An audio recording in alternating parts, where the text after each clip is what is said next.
Assalamualaikum warahmatullahi wabarakatuh.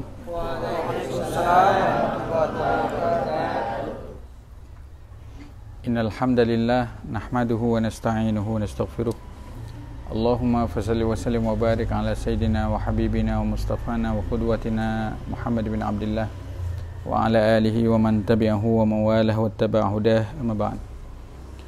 Puji dan syukur senantiasa kehadirat Allah Subhanahu wa taala kita panjatkan pada siang hari yang berbahagia ini. Dengan iradah ini yang diberikan oleh Allah, kita berjumpa di tempat yang kita cintai, Madrasah Ulumul Quran Aceh Selatan.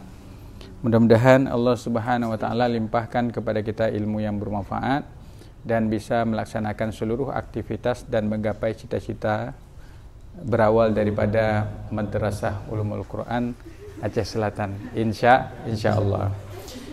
Selawat beriring salam ke pangkuan alam Nabi besar Muhammad sallallahu alaihi wasallam yang berpesan dalam pesan pamungkas beliau, khairukum man ta'allama al-Quran wa 'allamah. Sebaik-baik kalian adalah orang yang mempelajari Al-Quran dan mengajarkannya. Penghormatan dan ketakziman kita kepada Mudirul Ma'had Madrasah atau Mudir Madrasah Ulumul Quran MUQ Aceh Selatan, Ustaz kita Ustaz Ridho Agung, yang sudah mempersilahkan dan memberikan pengantar, dan tadi juga beliau mendampingi dari stay tempat tuan makan bersama bareng ngobrol. Juga ada Ustaz Andri yang bersama juga beliau moderator, dan kepada Ustaz kita Ustaz Agus yang tadi saya sudah ngobrol, ternyata pernah juga di Wasliyah di Medan, alhamdulillah, beserta seluruh guru-guru yang lain yang saya tidak sebutkan satu persatu, dan kepada seluruh santriwan santriwati para thalabah yang dimuliakan oleh Allah Subhanahu wa taala. Mohon izin Ustaz, pada dasarnya kehadiran hari ini silaturahim, kemudian menyangkut dengan tema yang disampaikan itu ibaratnya seperti menggarami air laut. Air laut sudah asin, tidak perlu digarami lagi. Karena setiap hari adik-adik di sini saya yakin yang tidak lepas dengan interaksinya dengan Al-Quran.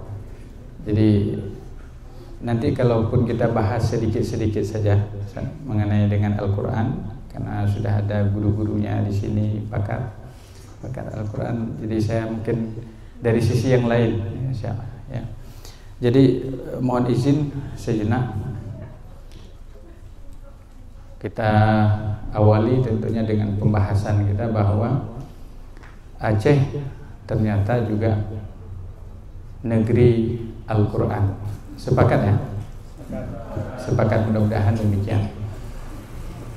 Saya ingin mengajak adik-adik yang berhadir di sini, Madrasah Ulumul Quran sebagaimana amanah dari pimpinan atau mudir tadi, mudirmu Ustaz Ridho Agung, bercerita tentang bagaimana belajar di luar negeri. Kita kaitkan dengan nanti syafaat Al-Quran atau kemudahan-kemudahan teman-teman saya yang atau teman-teman Ustaz yang belajar, mereka menguasai Al-Quran itu dimudahkan. Tapi kita ambil dulu sejarahnya agak ke belakang sedikit, tahun 1600-an, di mana dalam sejarah Indonesia secara umum atau Nusantara secara lebih khusus, ada seorang ulama Al-Quran. Jadi kita di Aceh ini punya seorang ulama Al-Quran mendahului, kalau kita bisa menyebut mendahului, Syekh Al-Allamah Al-Mufassir Abu Umar atau Syekh Nawawi Al-Bantani, mengawali Syekh Nawawi Al-Bantani, mengawali para ulama-ulama lain di Nusantara, baik di Indonesia, Malaysia, Thailand, Brunei atau Asia Tenggara. Itu ulama Al-Quran yang pertama dari Aceh, yaitu yang kita kenal dengan Syekh Abdul Rauf As-Singkili. Ini ditandai dengan sebuah karya monumental beliau yang dicetak di berbagai tempat. Jadi Syekh Abdul Rauf ini diperkirakan lahir 1615.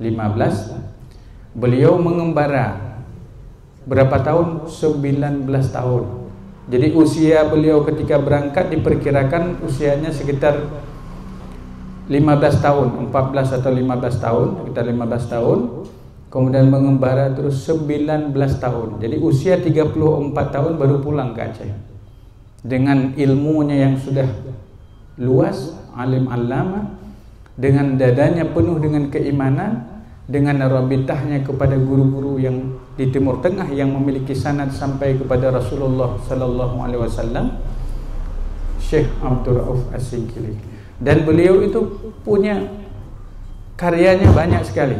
Syekh Abdul Rauf As-Singkili karyanya banyak, muridnya banyak. Kalau kita kemarin Ustaz ke Padang, ke Sumatera Barat, tapi belum sampai ke Ulakan. Di Ulakan ada seorang ulama yang dibanggakan, Syekh Burhanuddin Ulakan, murid daripada Syekh Abdul Rauf As-Singkili. Apabila kita ke Jawa Barat, itu ada ulama Syekh Abdul Muhyi Pamijahan, murid Syekh Abdul Rauf As-Singkili.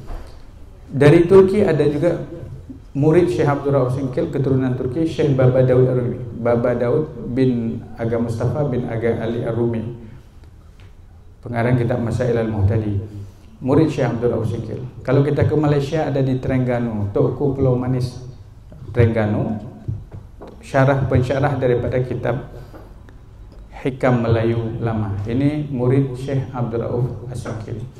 Nah, yang menjadi bahan pembahasan kita atau kaitan yang relevan dengan pembahasan kita adalah Syekh Abdul Rauf menulis sebuah kitab, menyadur sebuah kitab penting. Dari kitab itu banyak muncul doktor, bahkan banyak profesor mengkaji tentang kitab tersebut, yaitu kitab namanya Turjumanul Mustafid. Turjumanul Mustafid dicetak di Kairo, Mesir, di Mustafa Babil Halabi, Isa Babil Halabi, dicetak di Turki.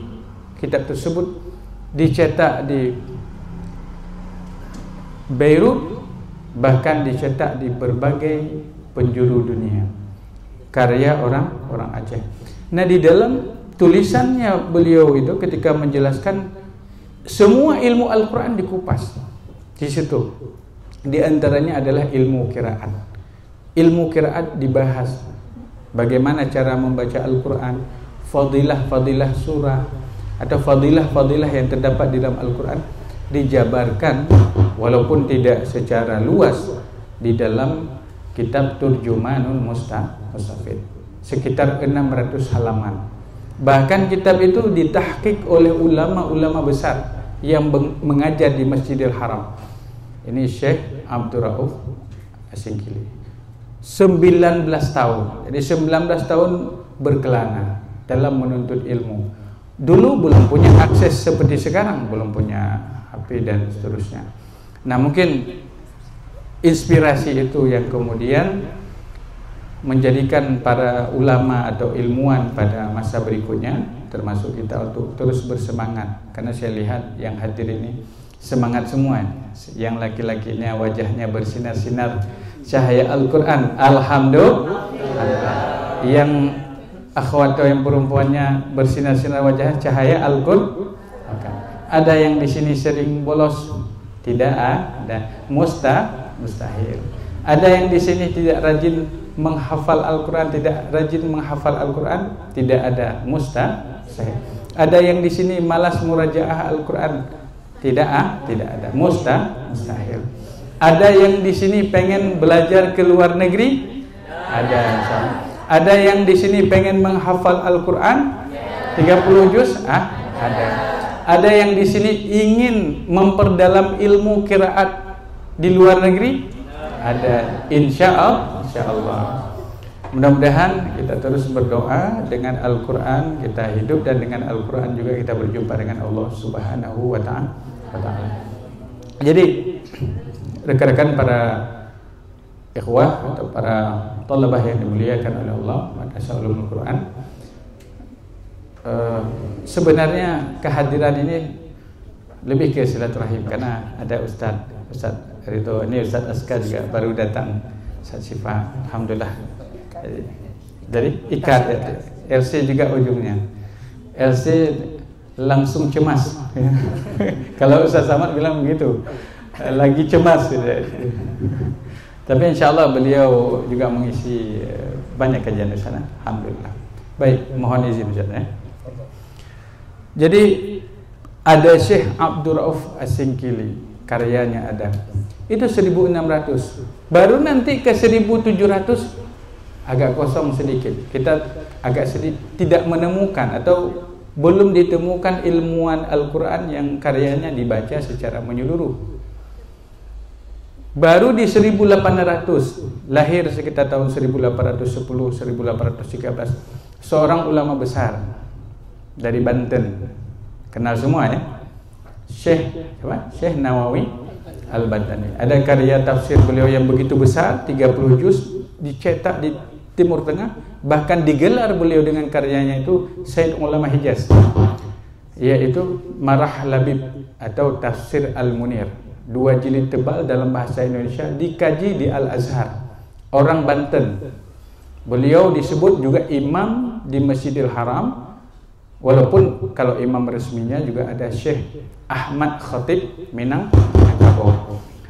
Saya hobi ceritanya itu karena ada sedikit tulisan atau coret-coret mengenai para ulama, termasuk ulama Aceh itu. Kalau kita lihat yang ahli dalam Al-Quran secara literatur selain Abdul Rauf Singkil, itu nanti ada pada abad 1700 mungkin tidak terlalu terbaca. 1800 agak penghujung ada beberapa yang lahir 1890 di antara, atau 1880 sekian, ada namanya Abu Indrapuri. Abu Indrapuri, nama beliau Abu Hasballah Indrapuri. Ini ahli Al-Quran, hafiz Al-Quran, menguasai Al-Quran dengan bagus, nilainya mumtaz, termasuk guru daripada Syekh Mudawali, Abu Haji Hasballah Indrapuri atau Syekh Hasballah Indrapuri. Ayahnya ada nama Tengku Cid Umar Dian. Ini mereka hafal Quran. Adik kakak dengan Abu Lambu, kemudian Abu Abdul Hamid ya. Sebelumnya kalau kita ingin melihat lagi, ada ulama dari Jawa, beliau seorang bangsawan Mataram disebutkan, keturunannya masih ada, lahir sekitar 1810 sekitar itu, atau lebih duluan sedikit, 1700 akhir menjelang 1800-an. Namanya Syekh Abdul Rahman atau Tengku Cik Lampaluh. Tengku Cik Lampaluh punya kitab, disebut punya kitab, dan beliau Al-Qur'annya, di dalam Al-Qur'an beliau tafsirkan sesuai dengan penafsiran beliau, komentari dengan tafsir-tafsir yang ada. Mampu beliau gali Al-Quran yang begitu luas, karena Al-Quran ini luas sekali maknanya, sampai dari masa Imam Ibnu Abbas dengan kitabnya Tanwirul Miqbas, dengan kitabnya Imam At-Tabari yang begitu berjilid-jilid, sampai masa Imam Ibnu Katsir, sampai masa Buya Hamka tafsir Al-Azharnya, sampai masa tafsir Al-Misbah, belum selesai-selesai lagi. Sampai akhir zaman nanti kalau orang mau menafsirkan Al-Quran, punya komponen ilmu yang cukup, belum selesai, karena demikiannya Al-Quran. Sehingga disebutkan bahwa bacalah Al-Quran seperti Al-Quran diturunkan kepadamu. Kenapa? Karena kata Syekh Abdullah Diras dari Mesir dalam Naba'ul Azim, bahwa Al-Quran itu setiap sudutnya adalah cahaya. Dari manapun kita mau memulai dari bagian akhir Al-Quran, juz 30 dapat pahala, ada ilmunya. Memulai di tengah Al-Quran, mungkin di Al-Kahfi juga ada ilmunya, pahalanya ada. Memulai dari awal, dari Al-Fatihah, dari Al-Baqarah, ada ilmunya, ada pahalanya. Jadi dimanapun kita mau membuka Al-Quran, kita tidak akan celaka, kita tidak akan sia-sia. Kenapa? Karena ini Al-Quran. Semua yang berkaitan dengan Al-Quran jadi mulia. Turunnya pada malam yang mulia, diturunkan oleh zat yang maha mulia, Jalla Jalaluhu, Allah Ta'ala. Diturunnya pada malam kemuliaan. Diturunkan kepada hati siapa? Hati yang mulia, Rasul Sallallahu Alaihi Wasallam. Dihafal oleh siapa? Oleh generasi yang mulia, sahabat Rasulullah SAW. Ditulis tulisan kertas biasa, kalau ada Al-Quran jadi mulia. Kita tidak boleh taruh sembarangan. Disentuh mesti pakai wudu, dimuliakan. Bahkan kadang kita cium Al-Quran, kita peluk Al-Quran, kita taruh di tempat yang tinggi. Kadang-kadang sesudah ditaruh lupa kita membacanya. Jadi Al-Quran sangat mulia sekali. Dan orang-orang yang berinteraksi dengan Al-Quran, membacanya, menghafalnya, memahaminya, mengaplikasikan, semuanya mulia. Al-Quran.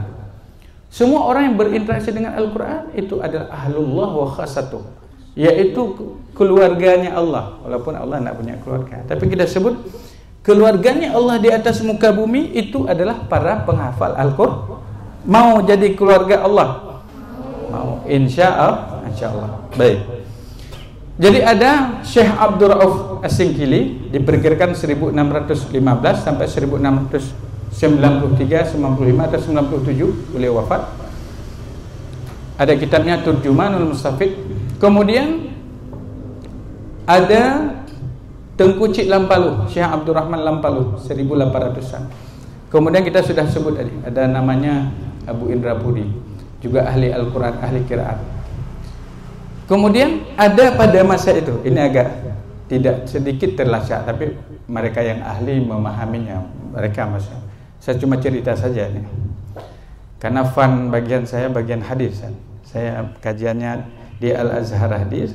Di antara guru saya Profesor Dr. Syekh Abdul Muhdi Abdul Qadir Abdul Hadi, ada beberapa karya beliau. Kajian hadis. Di S2 S3-nya fatwa. Kemudian sedikit nulis tentang ulama-ulama. Makanya kalau berbincang Quran mendalam sekali, saya khawatir nanti tersesat di jalan. Apalagi ada Ustaz Agus, ada Ustaz Syarifuddin Askari. Ya, baik, kita lanjutkan ya. Ini singkat-singkat saja. Ada seorang ulama tamatan Sauladiyah. Jadi di Arab itu ada nama Madrasah Sauladiyah. Saya gambarkan sedikit.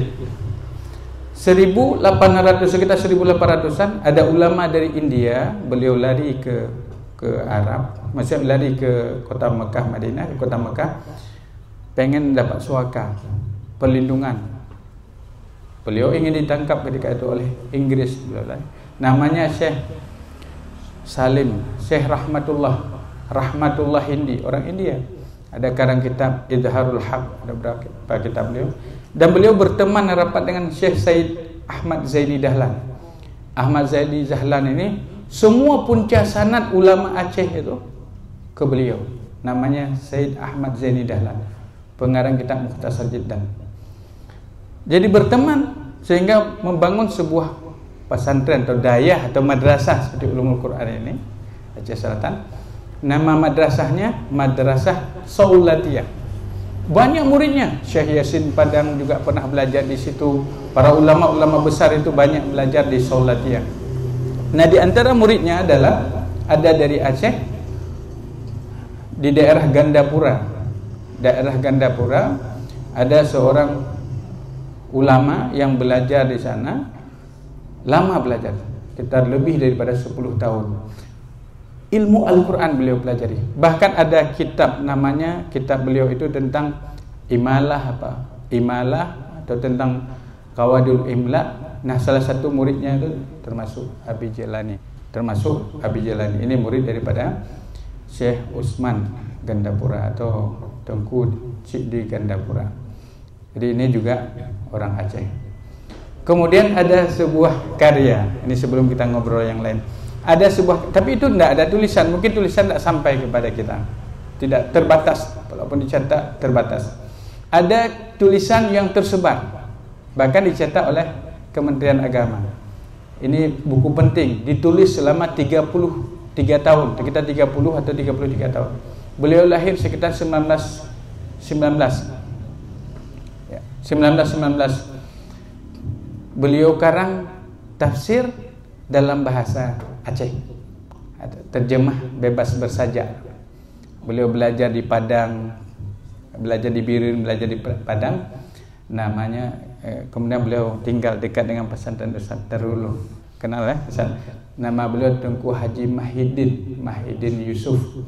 Jadi menterjemahkan atau bukan menterjemahkan, menafsirkan, karena terjemahan itu sama tafsir. Baca dulu tafsir dalam bahasa Aceh. Karena kalau kita terjemah Al-Quran tak sanggup. Kita menerjemah bahasa Allah, alhamdulillah, apakah mana segala puji bagi Allah, terjemahannya itu tafsirnya. Kalau terjemah kita tidak mampu menerjemah kehendak Allah secara total, tapi penafsirannya sepertinya begini gitu. Sehingga banyak versi-versi terjemahan Al-Quran atau tafsir Al-Quran, baik yang kemenang Prof. Mahmud Yunus, kemudian Prof. Haji Umar Bakri, kemudian ada Ahsan, dan banyak tulisan-tulisan yang lain. Nanti kita diskusi di akhir. Baik, rekan-rekan para mahasiswi, ikhwan akhwat, insyaallah jadi mahasiswa insyaallah. Ke depan kita mahasiswa. Di Timur Tengah secara khusus, Ustaz punya teman-teman itu mereka sangat mendapat banyak kemudahan karena Al-Quran. Ada lulusan daripada sekolah ulumul Quran. Jadi beliau menghafal Al-Quran di pesantren sungguh-sungguh, kemudian sungguh-sungguh dalam itu. Tapi mungkin mohon maaf bahasa Arab agak sedikit kurang. Tapi karena interaksi dengan Al-Quran, karena ini ahlullah wa khasatuh, atau orang yang dekat dengan Allah, banyak sekali kemudahan-kemudahan yang diperoleh. Jadi setiap huruf daripada Al-Quran tentu kita pahami, pahala terus. Sebelum kita membaca Al-Quran, kita berwudu dulu, kemudian kita baca Al-Quran. Kadang-kadang ketika membaca ayat-ayat tertentu kita pahami sampai berlinang keluar air mata kita, kemudian dekat dengan Allah Subhanahu wa taala. Seolah-olah kita sedang berbincang terus dengan Allah. Seolah-olah Allah sedang berkhitab, ngobrol dengan kita. Jadi orang yang pengen ngobrol dengan Allah membaca Al-Quran, atau ingin dapat perintah Allah baca Al-Quran. Kan biasa orang kalau rajin baca Al-Quran, biasa salat sunnah kemudian baca Al-Quran. Jadi Masya Allah, tabarakallah, para ikhwah yang dimuliakan oleh Allah Subhanahu wa taala. Sehingga singkatnya kita sampai entry point terakhir karena kita tidak lama. Ketika Rasulullah sallallahu alaihi wasallam beliau berada di Haji Wada. Tahu Haji Wada? Ada yang tahu Haji Wada? Haji pertama dan haji terakhir yang dilaksanakan oleh Rasulullah. Beliau berceramah menyampaikan pesan-pesan pamungkas beliau yang layak dicatat dengan tinta emas peradaban umat manusia. Nah, setelah beliau menyampaikan pesan-pesan beliau, turun sebuah ayat di dalam Al-Quran yang berbunyi, Al-yawma akmaltu lakum dinakum wa atmamtu alaikum ni'mati wa raditu lakumul islam madina. Al-yawma, pada hari ini, masa 9 Zulhijjah 10 Hijriah, Rasulullah sallallahu alaihi wasallam berada di depan lebih daripada 90.000 orang menurut keterangan Nurul Yakin, kitab Nurul Yakin, atau lebih daripada 114.000 orang menurut keterangan kitab Sirah Nabawiyah Durus wa Ibar karangan Syekh Mustafa Sibai, atau lebih daripada 124.000 orang atau 148.000 orang menurut keterangan Rahiqul Maktum karangan Syekh Syafiur Rahman Al-Mubarakfuri. Rasulullah menyampaikan pesan beliau begitu kuat narasinya, begitu dalam isi-isinya, bahkan menginspirasi hak azizi manusia, menginspirasi berbagai macam tatanan keindahan dalam level pribadi, masyarakat, berbangsa dan bertanah air. Itu disampaikan dalam pesan pamungkas Rasulullah ketika beliau wukuf di Arafah, yang ditandai dengan turunnya ayat yang terakhir berkenaan dengan hukum, bukan ayat terakhir terakhir turun dalam Al-Quran, tidak. Al-yawma, pada hari ini, aku akmaltu lakum dinakum, telah aku sempurnakan untuk kamu, untuk kalian, agama kalian. Wa atmamtu alaikum ni'mati, dan aku cukupkan nikmatku kepada kalian, dan aku rela Islam. Maksud menjadikan Islam sebagai agama resmi dunia, legislasi Islam. Sehingga para sahabat sukacita, senang, bahagia. Tapi ada yang bersedih. Abu Bakar As-Siddiq sedih, Umar Ibn Khattab sedih. Kenapa? Karena sudah dekat dengan ajalnya Rasulullah. Karena sudah sempurna Islam disampaikan, berarti perjuangan Rasulullah sudah selesai. Jadi ini ayat yang terakhir turun dalam Al-Quran adalah Al-Ma'idah ayat 3, berkenaan dengan hukum. Tapi ada ayat yang lain cuma beberapa hari kemudian Rasulullah baru wafat, yaitu wattaqu yauman turja'una fihi ila thumma tuwaffa kullu nafsin bima kasabat wa hum la yuzlamun. Nah, yang menariknya apa? Yang menarik pesan terakhir dari khutbah wada yang disebut oleh para ulama layak untuk dihafal, layak dicatat dengan tinta emas peradaban manusia. Kata Rasulullah di antara kama qala Rasulullah, taraktu fikum amraini, aku tinggalkan kepada kalian dua hal, lan tadillu, tidak akan tersesat, lan tidak akan sekali-kali tersesat, ma in tamassaktum bihima, kalau kalian menjadikan pegangan keduanya, yaitu kitab Allah, Al-Quran dan hadis. Al-Quran, bayangkan Rasulullah 6 bulan tidak turun Al-Quran kepada beliau. Disebutkan beliau merasa sedih sekali karena setelah turun Iqra, kita tahu kan, yang pertama turun adalah Iqra bismi rabbikal ladzi khalaq. Disebutkan oleh Imam Al-Hafidz Abil Fida Ibnu Katsir, ketika Rasulullah sedang di gua Hira apa gua Thur, di dalam gua Hira, datang Jibril, katanya Iqra. Kata beliau, ma ana biqari, saya tidak bisa baca. Dipeluk oleh Rasulullah sampai ketiga kali, kemudian baru Iqra bismi rabbikal ladzi khalaq, khalaqal insana min 'alaq, Iqra wa rabbukal akram, alladzi 'allama bil qalam, 'allamal insana ma lam ya'lam. Dan saya merasakan, saya ini tidak misalnya kalau kita sebut bersungguh-sungguh dengan Al-Quran, tidak seperti adik-adik di sini yang tiap hari baca Al-Quran.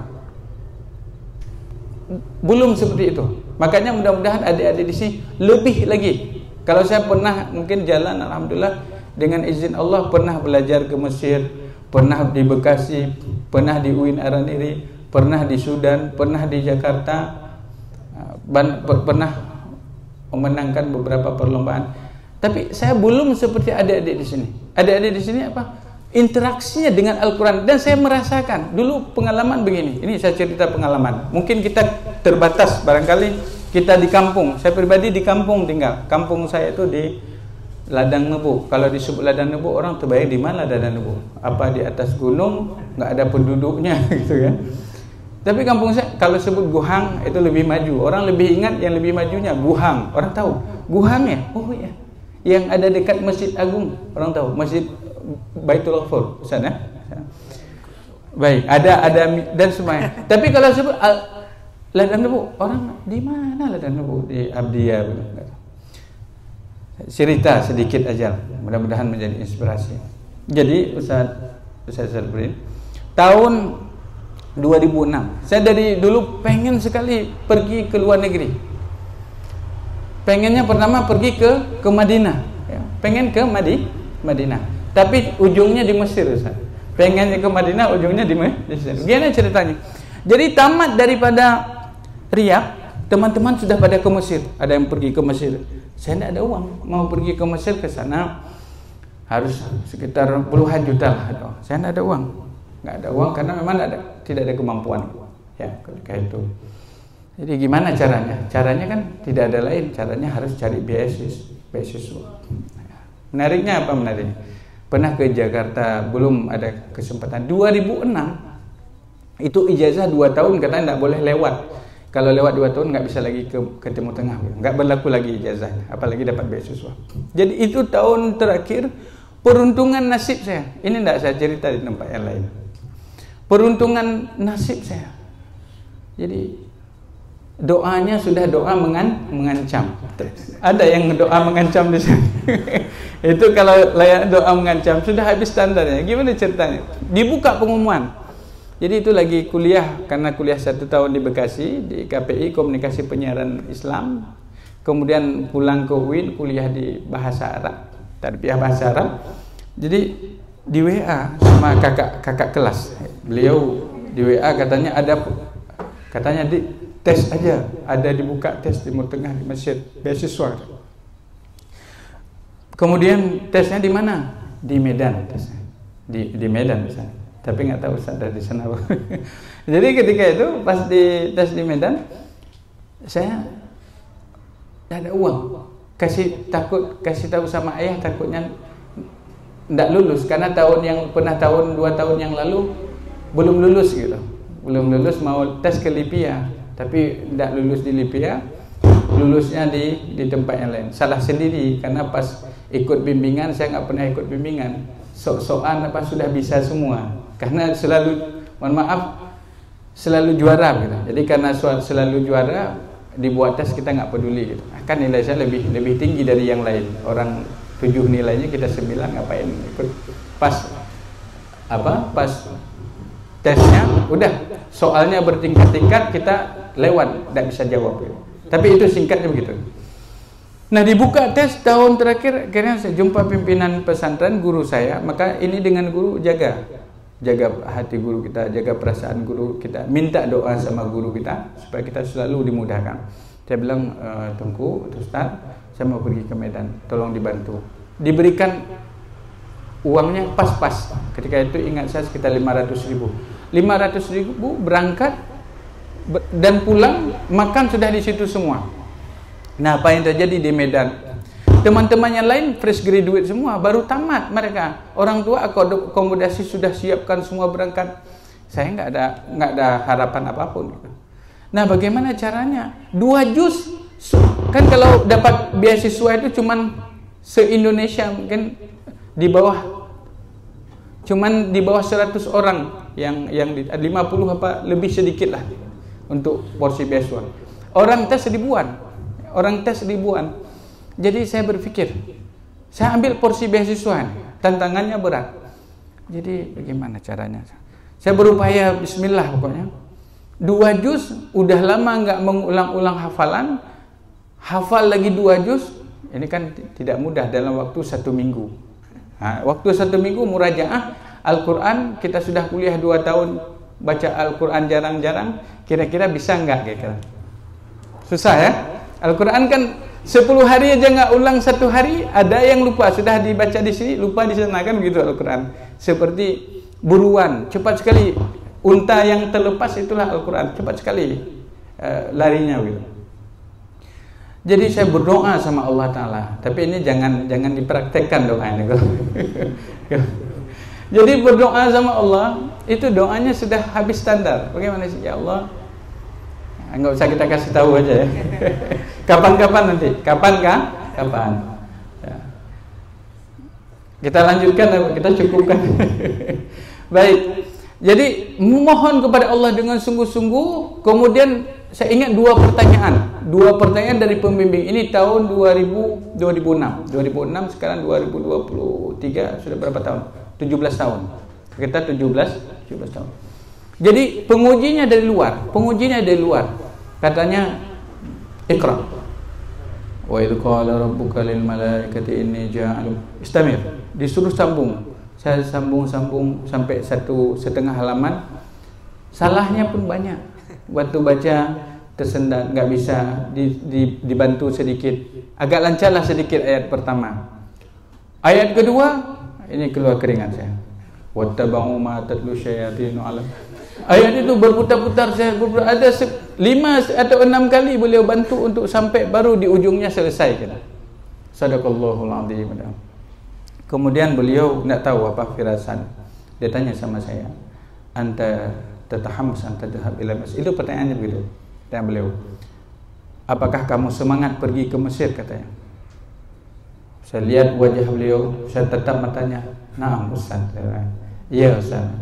Mungkin karena dilihat semangat, ada api dalam bola mata saya, maka coba lihat dulu matanya, mata merah karena mengantuk apa ada api di coba lihat, ada api di mata. Jadi kalau api di mata nampak tuh. Kalau orang-orang bersemangat kita lihat matanya saja nyala matanya. seperti lampu berapa watt kalau nyala. Ya. Jadi dilihat di mata saya tatap wajah beliau, saya ke masyarakat. Nah, Ustaz, ana azhab ila mas. Alhamdulillah, pas keluar pengumuman lulus saya. Itu sudah menunggu 2 tahun. Nomor 48, ingat saya. Nomor 48. Singkat cerita sampai ke Mesir. Sampai ke Mesir, datang ke Mesir. Mesir kan ini cucu-cucunya, kalau enggak cucunya Nabi Yusuf, cucunya Fir'aun. Tapi orangnya, lakinya ganteng-ganteng, perempuannya cantik. Saya hobinya, kenapa? Ada yang, ini saya cerita apa adanya dulu ya, enggak apa-apa. Ini ngobrol. Tadi sudah serius soalnya, sudah serius di stay, sudah serius. Ini jalan-jalan terus. Kemarin alhamdulillah dengan izin Allah ini ada Bang Riza, beliau Tengku Riza, ahli IT juga, mendokumentasikan. Jadi nanti kadang di-upload, nggak apa-apa. Yang seriusnya sudah di Masjid Agung sudah serius, di Masjid Agung Abdiyah sudah serius, di State Muhammadiyah sudah, tadi di Stay sudah. Insyaallah nanti di Melabuh juga ke depan. Besok dengan MPU Abdiyah insyaallah kita jumpa. Ada pertemuan silaturahim dan diskusi ilmiah. Ini ngobrol sama adik-adik kan seperti adik dengan abang lah. Ada seriusnya, ada lucunya. Ya. Boleh ya? Boleh. Masih sanggup dengarkannya ya? Nggak ngantuk kan? Nggak, baik. Supaya nggak ngantuk ceritanya. Ya. Yang ngantuk tidur aja. Baik. Jadi lulus sampai di Mesir, Masya Allah. Di Mesir orang bicaranya semua bahasa Amiyah. Dosen-dosennya Amiyah semua. Pokoknya kalau jelaskan 6 bulan pertama itu kita seperti mendengar orang baca berita.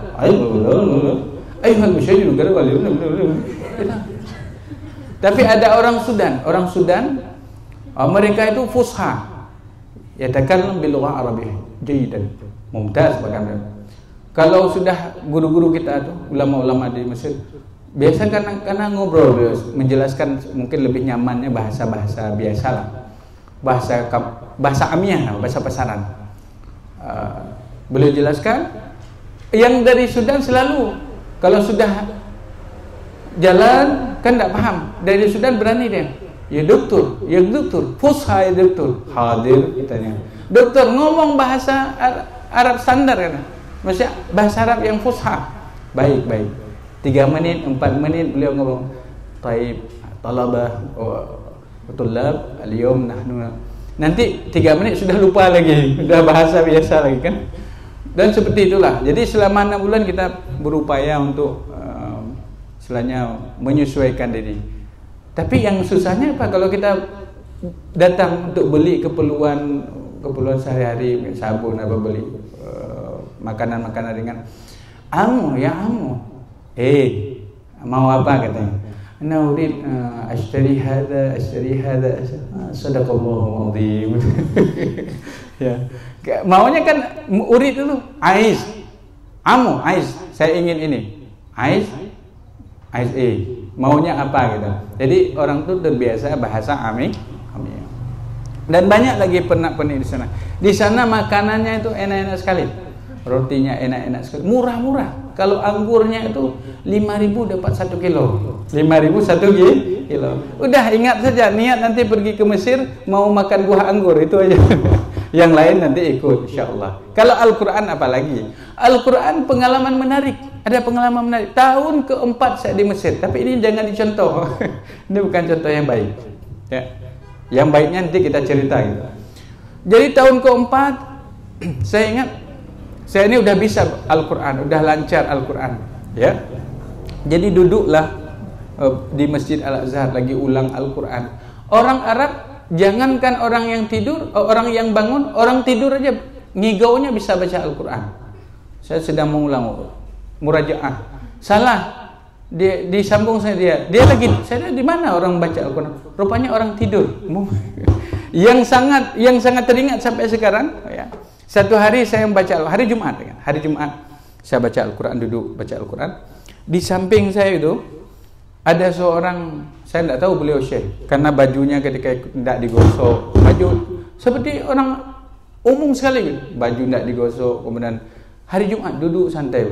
Habis itu saya baca Al-Qur'an, satu dua baris saja baca surah Al-Kahfi, 2 baris apa surah Yasin baca 2 baris. Di 2 baris itu khata, salah, ulang lagi. Saya baca lagi, salah lagi. 2 baris hampir 30 menit di situ saja. Jadi yang anehnya apa? Beliau sedang di sebelah sini ada Walkman dengar Al-Quran. Di sampingnya ada anaknya lagi diajarkan Al-Quran.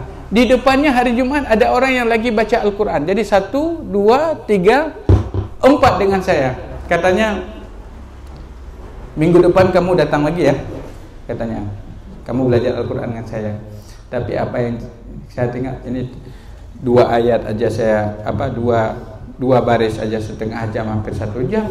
Kapan kelarnya? Saya sudah tahun keempat gitu, hampir tamat dari Mesir. Ya, tamat Mesir jadi syekh. Dari syekh namanya. Al-Syekh itu syekh ya. Tapi bukan syekh, syekh jadi. Jadi itulah standar orang Mesir. Tapi memang ada teman-teman yang hobinya talaki. Itu di Shubra, daerah Shubra. Ahli Al-Quran, mereka hafal Al-Quran. Bukan hafal Al-Quran saja, dia hafal matan Tuhfatul Atfal, Jazariyah, pokoknya semuanya. Karena di Mesir itu semua ada. Bahkan apa semua ada. Al-Quran yang beredar, yang kita baca Al-Quran, buka aja di bagian akhir, pentashehnya ulama-ulamanya itu ulama Mesir. Jadi kalau kita ingin dengar ulama baca qiraat dalam salatnya, salat subuhnya, ada di Mesir. Salah seorangnya Profesor Dr. Syekh Ahmad Isa Ma'sarawi, Rais Umum Maqari Masriyah, yaitu ketua tim qari seluruh Mesir, bahkan seluruh dunia Islam. Itu di Mesir adanya. Jadi beliau kalau salat pergi ke Masjid Husain, biasa di Masjid Husain, salat itu baca qiraatnya bukan qiraat yang biasa-biasa, wadduhi dan seterusnya. Beliau praktekkan bacaannya di sana. Ada di Mesir. Jadi kalau ingin hafal Al-Quran, di Mesir ada. Ingin menghafal matan-matan kitab Al-Quran, matan Tuhfatul Atfal, ada sanadnya di Mesir. Ingin mempelajari kiraat 7, kiraat 10, kiraat 14 yang syad-syadnya, ada di sana. Karyanya juga ada. Bahkan sanad yang paling tinggi itu juga dari Mesir. Para ulama-ulama besar, bahkan dari Syria seperti Syekh Abdul Aziz Oyun Sud atau Dr. Syekh Aiman, itu semuanya bermuara ke Mesir. Bahkan dulu ada namanya Syekh Abdul Hakim, Syekh Abdul Hakim Abdul Latif, Syekh Abdul Hakim Abdul Latif, pentasheh Al-Quran, itu ada di Mesir. Bahkan Ustaz, ini InsyaAllah mungkin Januari ataupun Februari itu InsyaAllah mohon doa semua juga mengajar di Pasca Sarjana Institut Ilmu Al-Quran Jakarta. Di sana ada salah satu ahli Al-Quran, Dr. Kiai Ahsin Sakha. Dr. Kiai Ahsin Sakha walaupun beliau Madinah, tapi kalau dicek sanad Al-Qurannya juga ke Mesir. Makanya kalau ingin misalnya, ini kalau di sini sudah belajar dengan Ustaz Agus, dengan pimpinan masjid kita, dengan ustaz-ustaz di sini, ingin memperdalam lagi, pergi lebih jauh. Kata Imam Syafi'i, safir, bermusafirlah, berjalanlah, tajid iwadan amman tufariquh. Kamu akan menemukan ganti daripada apa yang kamu tinggalkan. Jadi kita harus berjalan. Ya. Jadi itu secara sekilas mungkin yang kalau bukan prestasi, tapi ini cerita ngobrol biasa. Tapi kalau ditanya apa Ustaz ada prestasi di Mesir, ini bukan untuk bangga-bangga, bukan untuk bangga-bangga. Walaupun ada sahabat saya Ustaz, bukan bangga-bangga Ustaz. Jadi Ustaz saya pernah itu mewakili cerdas cermat Aceh pada level di sana se-Indonesia, pernah juara 1. Pernah juara 1. Boleh tepuk tangan enggak? Satu. Dua kali lagi saya minta. Satu yang kedua. Pernah juga juara lomba telaah kitab turas se-Kairo, juara 1. Tepuk tangan. Yang ketiga, pernah mewakili Indonesia juara internasional. Nah, ini nggak pernah. Ya ikutnya Asia Afrika. Jadi lucunya begini, ini tentang Al-Quran juga, tentang Al-Quran saja. Jadi ketika ditanya, soalnya dua, dalam bahasa Arab, bahasa Inggris. Saya bahasa Arab, bolehlah sedikit-sedikit. Bahasa Inggris, yang kalau bahasa Inggris agak terbatas sedikit. Tapi ada teman yang bisa bahasa Inggris. Cuman saya juru bicaranya. Ini kita sebutkan. Jadi ketika melawan itu, melawan orang dari Afghanistan, dari Maroko, dari Afrika, kita menang juara 1. Tiap tahun nggak pernah menang biasa. Biasa orang Indonesia paling banter juara 2. Orang mumtaz boleh juara 2 tapi tingkat internasional. Tapi pada masa kita, alhamdulillah, tahun 2010 kita juru bicara, itu orang Arab, orang Maroko, dibaca ayat saja disuruh sambung sudah bisa dia sambung. Disuruh sambung bagian akhir aja. Akhirnya saya ada taktiknya. Ada buku soal-soal, entah 100 semuanya soal, contoh soal-soal dalam bahasa Al-Quran. Kalau ini awalnya, ini ujungnya, itu saja saya hafal. Akhirnya bisa jawab semua. Menang juara 1. Walau tidak mudah menangnya, karena ada maklumat yang lain tentang wawasan thaqafah Islamiyah, wawasan keislaman, hadis, sejarah, tafsir, kemudian sambungan ayat dan seterusnya. Tapi di sambungan ayat karena terbatas tadi disebutkan. Ya, jadi ini ingin kita sebutkan di Indonesia juga, mungkin kenal ya, Profesor K. Haji Said Agil Munawwar. Ini orang beliau hafal Al-Quran. Beliau hafal Al-Quran, kemudian beliau punya sanad, kemudian beliau juri musabaqah tilawatil Quran pada level internasional. Ya boleh kita contoh ilmu daripada beliau, ilmu Al-Quran. Jadi kalau teman, tapi bagaimana Ustaz? Saya kan terbatas, kami tinggal di Aceh Selatan, mungkin tinggalnya jauh dari akses. Itu bukan halangan, tapi itu menjadi sebuah motivasi bagi adik-adik di sini yang santriwati untuk melangkah lebih maju. Karena orang-orang hebat di sana itu umumnya orang-orang kampung. Orang-orang yang terdepan hari ini pada level apapun umumnya orang-orang pelosok. Yang paling penting apa? Tekadnya, niatnya benar dulu. Niatnya karena Allah Ta'ala. Yang kedua, sesudah niat memohon doa guru, orang tua. Pokoknya rajin aja baca doa. Saya dulu demikian, kalau jumpa orang mohon maaf, kita bantu sedikit, mungkin kadang ada yang nggak nampak, kita kasih sedikit, doakan saya. Kita minta doakan saya, bukan doakan apa? Doakan supaya dimudahkan dalam belajar sampai ke Mesir. Apalagi orang tua, ibu juga demikian. Minta doa sama orang tua supaya dibukakan pintu hati kita dalam mudah menghafal Al-Quran. Nah, kalau sudah menghafal Al-Quran, banyak sekali keutamaan. Ada teman di sana, waktu ujian di Mesir, karena dia bisa baca Al-Quran, sudah ujian. Mata kuliah yang lain dimudahkan, dibantu semuanya. Ada orang di Sudan, dia ahlinya cuma di Quran, tapi karena dia sungguh tahu ahli Al-Quran, dimudahkan dalam mata kuliah yang lain, dirafa nilainya. Ada kurang nilainya, tapi karena Al-Qurannya 30 juz, ada yang dibebaskan biaya kuliah, ada yang kemudahan-kemudahan. Jadi yakinlah adik-adik di sini bahwa adik-adik ketika belajar Al-Quran, ketika mempelajari Al-Quran, ketika menghafal Al-Quran, membaca setiap hurufnya, jangan menjadi sebuah beban, tapi itu adalah sebuah kebutuhan kepada Allah Subhanahu wa Ta'ala. Nanti kita berdoa, ya Allah, setiap hari saya membaca kalam-Mu ya Allah, saya jaga kalam-Mu ya Allah, mudahkan saya dalam berjuang ya Allah, sampaikan saya datang ke tempat mulia-Mu di tanah suci, di negerinya para nabi, di negerinya para syuhada, sampai insyaallah. Kalau kita yakin, harus yakin, sehingga sampai saya sebutkan sampai ke Sudan. Pada akhirnya ke Sudan juga kita kuliah hanya 2 tahun 8 bulan, tapi dalam 2 tahun 8 bulan itu dengan izin Allah, bukan karena kehebatan apa, enggak sama sekali, dengan izin Allah selesai S3. Orang tanya gimana cerita S3 2 tahun 8 bulan dapat nilai maksimal paling tinggi? Susah mungkin, tapi dengan izin Allah semua mungkin. Semua mungkin. Tapi semangat. Intinya semangat. Jangan keterbatasan tapi tidak ada uang, keterbatasan tapi ayah saya tidak mampu, ibu saya tidak mampu, keluarga kami. Jangan itu hilangkan dari pandangan kita. Mampu berjuang seperti orang yang ada di Jakarta sana, seperti orang yang ada di kota Mesir sana. Yakinkan demikian. Orang bisa, kenapa kita tidak bisa? Itu yang harus ditanamkan di lubuk hati, kita bisa. Kalau lihat orang-orang mungkin di TV yang kita sukai jago ceramah atau apa, kita juga harus ada keyakinan kita juga bisa demikian. Ya.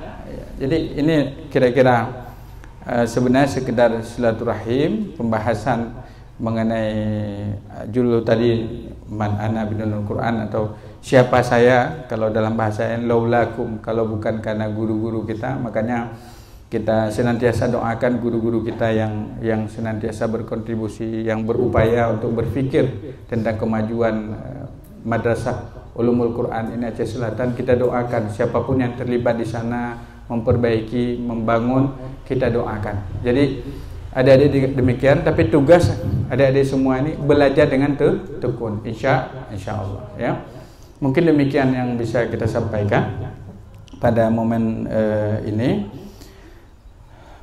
Sebelum mungkin kalau ada tanya jawab, kalau tidak ada ya tidak mengapa.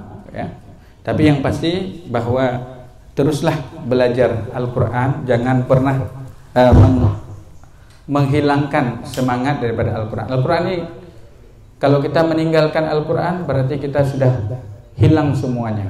Jadi seolah-olah sedang adik-adik ini dekat dengan Allah Ta'ala.